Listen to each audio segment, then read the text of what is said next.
It's okay. Welcome to London. Thank you very much. Thank you so much for bringing How to Train Your Dragon to the big screen in an entirely new format.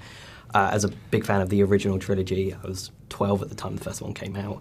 Seeing it in this new way is so amazing, and I can't wait for everyone to watch it. Great, and you're also the demographic I'm most curious about. You know, those who had seen it, and if it's part of their childhood, then they're going to be extra judgmental of this version. So if we pass the test, then I feel good. Well, that was actually one of my questions. Is you know, this movie is for an entire new generation of fans that didn't grow up watching the original ones. But there are so many, you know, messages in the original trilogy. I mean, Hiccup kind of inspired me a little bit to embrace all of this sort of thing.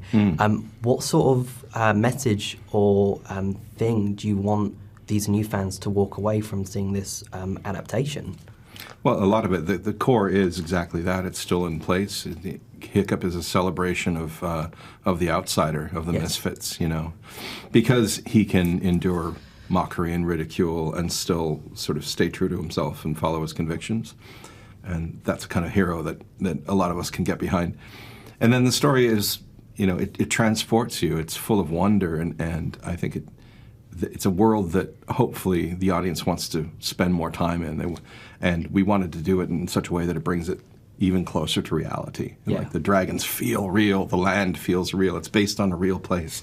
And so those were all opportunities. I remember having the conversation with John Powell, our composer, and I called him. He was the first phone call I made, and I said, talk me out of this if it's a bad idea. And he said, no, I think that our fans have grown up, and for those who are attached to the story, it's like a nostalgic hug, but also it's going to open it up to a whole lot of people who've never seen the film, be they young or old.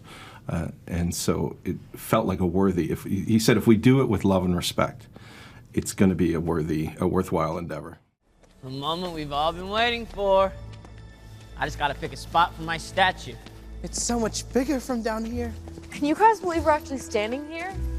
This is where Chief Brave will slew the Whispering Death. Yeah, and it's where Chief Tough Nut will slay everything else. Watch and learn. Man, I can't wait to get some legendary war wounds. Yeah, like a nasty gash right across my face. Call me boring? Boring. But I'm just excited to see some real, live dragons up close. You know, I could do without the permanent injuries and... Oh, where's the glory in that? Yeah, it's only fun if you get a scar out of it.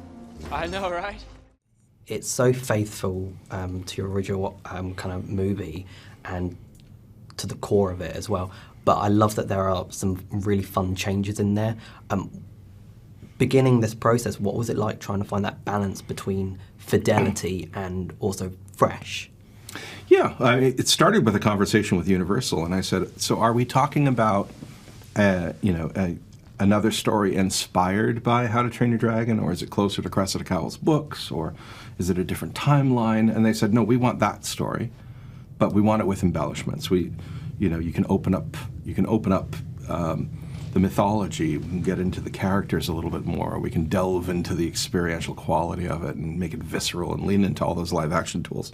So that's where we put our efforts, is just like, how did this tribe come to be? What are they made up of? You know, what was the backstory of that?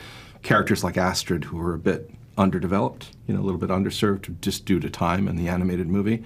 We could get more into, you know, understanding her and how she's put so much effort into attaining the status she has, and how she's willing to sacrifice that for Hiccup's cause later in the movie. And just deepen the arc of the father and the son, and make it feel real, you know, for all of those people. Still hits equally as hard, the whole, you know, father-son thing. It's still still to the, you know, even though I've seen it. I think even more so. Yeah. Because there's something about putting a camera on Mason Thames, listening to his father talking to the whole tribe about, you know, Hiccup being Hiccup, and everyone's laughing, but you're on Mason's face, and you feel the pain of that. Yeah. It goes to a different dimension for me. Like, it actually made me cry when we were filming it.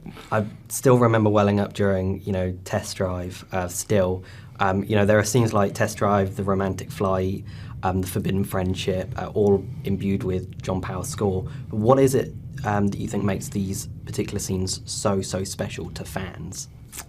I think we realized as we concluded the animated trilogy and the TV series and everything, those 3 scenes were so iconic that as we were planning this live action version, we said, let's try to do those almost shot for shot, as close as we can, you know, within the context of this, so that it feels like an homage to the fandom and to those original key scenes that seem to define what How to Train Your Dragon is. And it allowed us to kind of go off in different directions and make a few omissions and a few additions around it. But those scenes we wanted to be really strong and intact.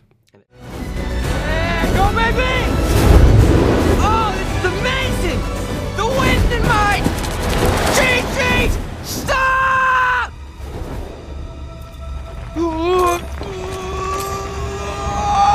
God!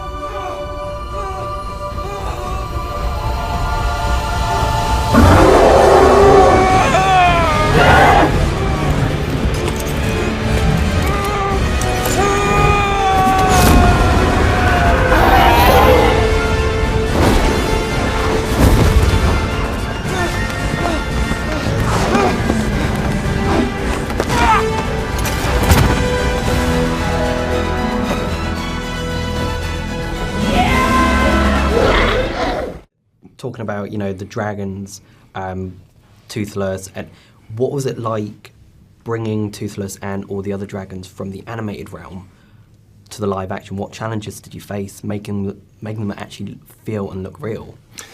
Yeah, I mean, on one side, we definitely, we were working backward. We were saying, like, okay, if the dragons from the animated movies are caricatured and exaggerated and stylized, what did the real animals look like that inspired them?